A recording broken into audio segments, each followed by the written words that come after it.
d'eux et déchirer une bonne partie des intestins. Benjamin Holmes n'a jamais eu de chance dans sa vie. Et ce n'est pas fini. L'infirmière qui s'occupe de lui est une ancienne camarade de classe. Et elle le reconnaît.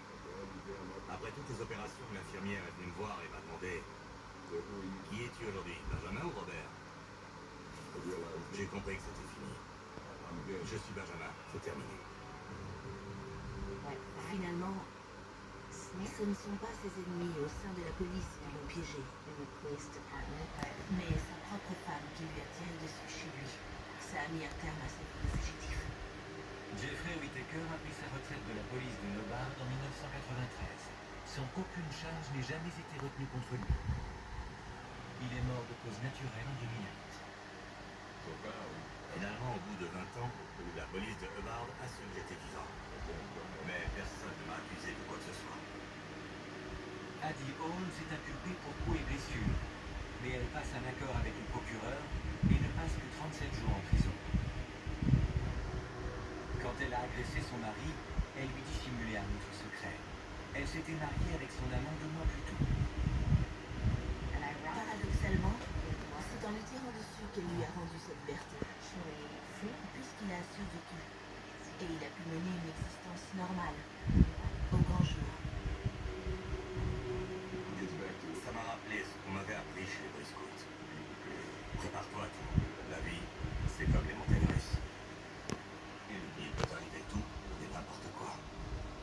Il ne manque plus que les extraterrestres viennent m'enlever, mais ils sont en retard.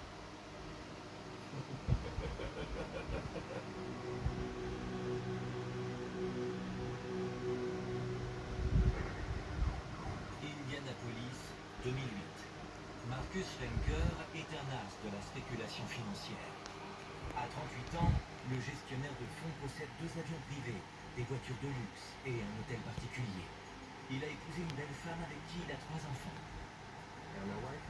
Ma femme et moi avions l'habitude de sortir déjeuner. On avait de l'argent sur plusieurs comptes ici et là. Est-ce qu'on était matérialiste? Oui, sûrement. Le problème, c'est que Marcus Schlenker vit dans le mensonge. Sa femme a découvert qu'il avait une liaison. Il le sait, mais il continue malgré tout à voir sa maîtresse. Sa femme demande le divorce. Puis, ses manipulations boursières sont dévoilées. C'est un escroc. Les inspecteurs de la brigade financière de l'Indiana débarquent chez lui. Ils le soupçonnent d'avoir détourné plus de 10 millions de dollars des fonds de pension dont il assure la gestion.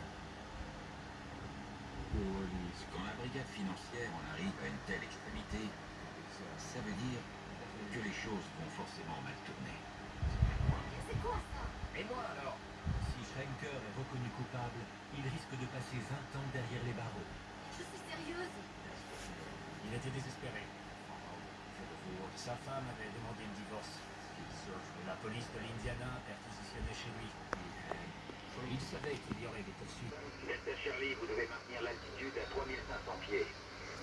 Les commandes sont bloquées, je ne vois plus rien. Delta Charlie, vous me recevez? Il dit que les commandes sont bloquées. Je vais continuer et diriger l'avion vers le golfe. Il me reste 2 heures de kérosène. Je n'y arriverai pas. Et je vais s'écraser. L'aéroport de Gadsden est sur votre gauche. Les contrôleurs aériens sont persuadés que Schlenker est en danger.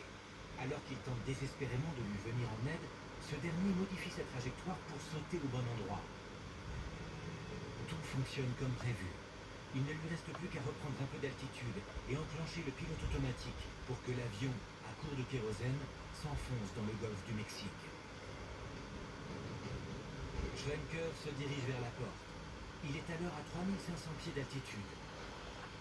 Je m'approche de la porte, mais je ne savais pas qu'à cette vitesse il y avait une telle aspiration.